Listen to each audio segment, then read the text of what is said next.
बरेली में लोकसभा सीट के लिए नामांकन चल रहा है। मेरी तस्वीर कलेक्ट्रेट में मैं मौजूद हूं। देख सकते हैं तस्वीरों में तमाम जहां जो पुलिसकर्मी भी तैनात किया गया है।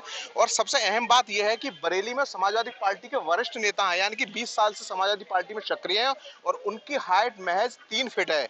वो अपनी हाइट के नाम से भी जाने जाते हैं और पैसे से वकालत भी हैं, यानी कि वकील भी हैं। उनसे भी बात कर लेते हैं। ये बताइए, 20 साल से लगातार आप समाजवादी पार्टी में सक्रिय हैं, इस बार क्या रणनीति है चुनाव जीतने की आप लोगों की? देखिए, रणनीति क्या, सीधा सीधा हमारे माननीय राष्ट्रीय अध्यक्ष जी श्री अखिलेश यादव जी का भी कहना है। रणनीति तो उन्होंने बनाई है और हम लोगों का मोदी बनाम मुद्दा हाँ। केवल ये टारगेट रहेगा। अच्छा। जिस तरीके से मोदी ने तमाम मुद्दे गिनाए थे और अभी 1 अप्रैल गुजरा है, जिसको 1 अप्रैल को विदेशों में मूर्ख दिवस कहा जाता है, उसको 1 अप्रैल को मूर्ख दिवस के साथ साथ जिसे कहते हैं गुमराह करना, झूठ बोलना, और उसको क्या कहते हैं, हमारे यहाँ हिंदुस्तान में मोदी ने 1 अप्रैल को जो है वो अच्छे दिन का बहाना करके और तमाम ऐसे जुमले उन्होंने गढ़े कि अच्छे दिन आएंगे। 15 लाख का जुमला गढ़ा और वो ये भी कहते हैं कि मेरा क्या है, मैं तो अ, झोला लेकर चला जाऊंगा। जब आप अच्छे दिन का बहाना करके जनता को बेवकूफ बनाने का काम कर रहे हैं, हमारे केवल और केवल यही मुद्दा रहेगा कि महंगाई को लेकर, भ्रष्टाचार को लेकर, और क्या कहते हैं, जो आपने देखा होगा होर्डिंगों पे कि बहुत हुई महंगाई की मार, अब की बार योगी सरकार। तो मोदी बनाम मुद्दे हम लोगों के मुद्दे रहेंगे। इस बार का राम मंदिर भी अहम रहेगा। देखिए, ये मुद्दा बहुत पहले अब खत्म हो चुका है। अब मैंने आपसे कहा ना कि मुद्दे जो है हम लोगों के, महंगाई मेन रहेगा, महंगाई, भ्रष्टाचार और जिस तरीके से बेरोजगारी। इन्होंने कहा था कि 2 करोड़ लोगों को हम प्रतिवर्ष नौकरियां देंगे। हम पूछना चाहते हैं क्या आपने वो जुमला क्यों साबित हुआ, नौकरियां क्यों नहीं दी, बेरोजगारी क्यों बढ़ रही है? आप सिलेंडर का भाव देख लीजिए, जरा सी नमक से लेकर, मिर्च से लेकर, और आप धनिया देख लीजिए, प्याज देख लीजिए, तमाम जो जनता की मूलभूत आवश्यकताएं हैं वो आप उसको आसमान आज छू रही हैं उनकी कीमतें।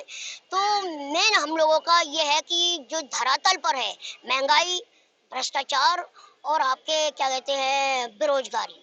जिस देश तरीके, के प्रधानमंत्री कहते हैं हमने गैस सिलेंडर दिए, मकान दिए, बेरोजगारी दूर किए। हाँ, मकान दिए, ये आप बात सही कह रहे हैं, लेकिन जिस धरती पर आप मेरा इंटरव्यू ले रहे हैं, उसी लोकसभा आंवला के सांसद जी, अब तो पूर्व सांसद ही कहा जाएगा, तो वो उन्होंने ये कहा था कि बताओ माता जी, आपको जो आवास मिला था उसमें आपको रिश्वत तो नहीं देनी पड़ी। वो महिला कहती है कि हाँ, मुझे 30,000 रुपए देने पड़े। जब 30,000 रुपए वो स्वयं कबूल कर रही है, तो आप इससे अंदाजा लगा सकते हैं कि मकान उनको कैसे दिए गए हैं और कितनी भ्रष्ट रूप से गरीबों को मकान प्राप्ति हुई है। अच्छा प्रमोद जी, मेरा सवाल आपसे ये है कि लगातार जैसे क्या है कि अभी हिंदू मुस्लिम वाला चल रहा है फैक्टर, ठीक है? क्या मुसलमान भी हम जगह जगह जा रहे हैं, वो कह रहे हैं हम अखिलेश जी से बहुत नाराज हैं कि आजम खां को देखने नहीं जाते हैं, इस तरह की तमाम चर्चाएं चल रही हैं। देखिए, लगातार राष्ट्रीय अध्यक्ष जी माननीय श्री आजम खान साहब को देखने जाते हैं और उनके आंदोलन भी हुए, क्योंकि ये कोर्ट का मामला है। जब कोर्ट का मामला है तो वो कोर्ट में विचाराधीन है, जो उन पे आरोप लगे हैं वो विचाराधीन है। मुस्लिम भाइयों का ये आक्रोश हो सकता है, लेकिन ज्यादातर जो हमारे मुस्लिम भाई हैं वो इस बात को समझ रहे हैं कि ऐसा नहीं है। माननीय राष्ट्रीय अध्यक्ष जी भी उनको देखने गए थे, आदरणीय हमारे चाचा शिवपाल यादव जी उनको देखने गए थे, समाजवादी पार्टी का प्रतिनिधि मंडल भी उनको देखने गया था। तो ये संभव ही नहीं है कि हम लोगों से, पार्टी से मुस्लिम नाराज हो। भाजपा कह रही है हम यूपी में 80 की 80 सीटें लेके आ रहे हैं, वो फिर आप कहाँ खड़े हैं? नहीं, वो 80 कैसे 80 लेकर आएंगे? उनके तो ये नारे जो हैं, मैंने कहा ना कि जुमले जो हैं, वो इस बार जुमले 80 उन पे धरातल पर नहीं है। मंडल की 4 में से मैं तो आपसे यही कहूंगा कि वो कहते कुछ हैं और करते कुछ हैं। अच्छा, जिस तरह से देखो। और जिस तरीके से क्या कहते हैं, यूपी में मंडल की बात करूंगा कि वो अपनी कुर्सी की पेटी बांध लें और मौसम इस बार बिगड़ने वाला है। अच्छा प्रनोद जी, आपने तमाम चुनाव देखे, लंबे समय से आप सक्रिय हैं, विधानसभा भी देखी, लोकसभा भी देखी। इस बार क्या भाजपा में जो है अंदरूनी कलह आपने भी देखी, उसका आप कितना फायदा उठाएंगे? नहीं, अंदरूनी उनका बहुत ही ज़्यादा जो जिस तरीके से हम लोग देखते हैं, और हालाँकि सोशल मीडिया पर ही प्रचारित होता है, मीडिया में वो उस तरीके की चीज़ें नहीं आ पाती हैं।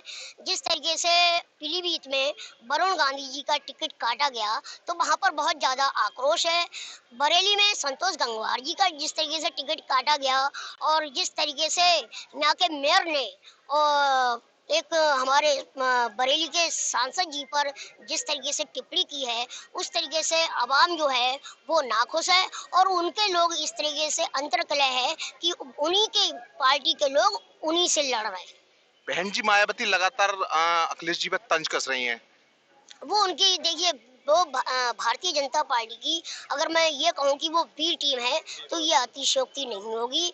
वो केवल और केवल अपने सीबीआई और जो ईडी है उससे बचने के लिए इस तरीके से वो बयान दे रही हैं, और वो कहीं ना कहीं वो भाजपा की गोद में बैठी। अन्य राज्य बनाने की भी बात कर रही है पश्चिम के लिए। अब वो देखा जाएगा, समय आने दीजिए, फिर उस पर विचार किया जाएगा। तो इस बार ये माना जाए जैसे भाजपा क्या है, भाजपा के तमाम बड़े नेता जो हैं बरेली में आए, मुख्यमंत्री 3 से 4 बार, अभी तक आपका कोई बड़ा चेहरा नेता अखिलेश जी जहाँ दिखाई भी नहीं दे रहे हैं। देखिए, कैसे आप नैया पार करेंगे वो चुनाव में? बड़ा चेहरा उनका इसलिए आया है क्योंकि उन्हें दिख रहा है कि हमारी धरातल जो है वो जमीन खिसक रही है। उनको इस तरीके का भय सता रहा है। रहा सवाल माननीय राष्ट्रीय अध्यक्ष जी का, तो वो अभी क्या कहते हैं 12 अप्रैल को पीलीभीत आए थे। अब बरेली में चूंकि चुनाव का आज नामांकन हुए हैं, तो और तीसरे चरण में 7 मई को यहाँ इलेक्शन है, तो माननीय राष्ट्रीय अध्यक्ष जी का मुझे लगता है 10 से 12 दिन में यहाँ पर उनका आगमन अवश्य होगा। आपके जो आंवला लोकसभा सीट से प्रत्याशी बताएं, लगातार उनका ये विरोध हो रहा है कि सब बाहरी प्रत्याशी हैं। नहीं, बाहरी प्रत्याशी कहाँ है? बरेली से लगा हुआ, फतेहगंज पूर्वी से, फतेहगंज पूर्वी और जलालाबाद में ज्यादा अंतर नहीं है, बाहरी तो है ही नहीं। और क्या कहते हैं, इस तरीके का विरोध, ये भ्रामक प्रचार जो है वो भारतीय जनता पार्टी के लोग कर रहे हैं। इस तरीके से तो देख सकते हो, ये हैं समाजवादी पार्टी के वरिष्ठ नेता और पैसे से वकील भी हैं। इनकी हाइट 3 फीट है। लगातार ये समाजवादी पार्टी में सक्रिय है। इनका साफ तौर पर ये भी दावा है कि इस बार क्या है कि जो भाजपा 80 की 80 सीटों की जो बात करती है और तमाम जो मुद्दे और वादों की बात करती है, वो सारे उनके जुमले हैं। वीडियो जर्नलिस्ट संजीव के साथ मनवीर सिंह, टीवी 9 बरेली।